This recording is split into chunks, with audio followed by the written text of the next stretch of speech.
बाबू आप लोग कह रहे हैं कि कई गो लड़का एक लड़का कह रहा है सर डाउनलोड का ऑप्शन दे दीजिए। एक बात बता दे बाबू आपसे, यदि आपको कोई पढ़ाई का चीज, ध्यान से समझिएगा, कि कोई टीचर आपको पढ़ाया क्लास में और आपको वहीं पर याद नहीं हो गया, 80% तो कम से कम याद हो जाना चाहिए। 100% थोड़ी याद होगा, कंप्यूटर थोड़े है जो कॉपी पेस्ट हो जाएगा।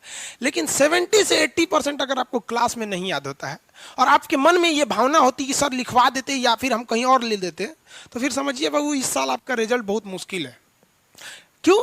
क्योंकि आप कंसंट्रेट है ही नहीं है, आपको अपने ऊपर कॉन्फिडेंस ही नहीं है, कंसंट्रेट नहीं। आप देखिए हमको कभी हम कभी इधर जाएंगे तो आपका कमेंट पढ़ने के लिए ही जाते हैं, क्योंकि सिस्टम दूर है, थोड़ा सा दिखता नहीं है, बुढ़ौती आ गया है, सिस्टम दूर होने की वजह से नहीं दिखेगा। अब देखने के लिए हमको चश्मा लगाना पड़ेगा। तो आप लोग कहेंगे कि देखो मास्टर साहब बुढ़ा गए लोग चश्मा लगा के देख रहे हैं, तो चश्मा नहीं लगाते हैं, तो जाते हैं वहाँ पे देखने के लिए आपका कमेंट। लेकिन कभी आप ऑफलाइन के भी स्टूडेंट होंगे आप में से या ऑनलाइन के, कभी हमको देखे हैं कि नोट्स लेके पढ़ाते हुए कि नहीं देख लेते हैं नोट्स?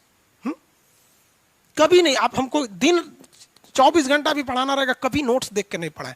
आपको विश्वास नहीं होगा तो जो पटना में जो ऑफलाइन के स्टूडेंट होंगे उनसे पूछिएगा, क्लास में आने के बाद पूछते थे कहाँ तक कल पढ़ाए थे, वहां से चालू हो गए। तो बाबू एक चीज याद रखो, दूसरे के पास रखा हुआ धन और किताब में लिखी गई विद्या, ये कभी आपको जरूरत पड़ने पे काम आएगा ही नहीं आएगा। मान लीजिए हमारा ही पैसा है किसी मित्र के पास रखा हुआ, हमको इमरजेंसी आ गया, काम नहीं आएगा। वो जो मेरे जेब में है वही काम आएगा। और विद्या जो किताब और नोट्स में लिखी गई ये कभी काम नहीं आएगा आपकी जरूरत पड़ने पे। एग्जाम में वही काम आएगा जो दिमाग में घुसा हो।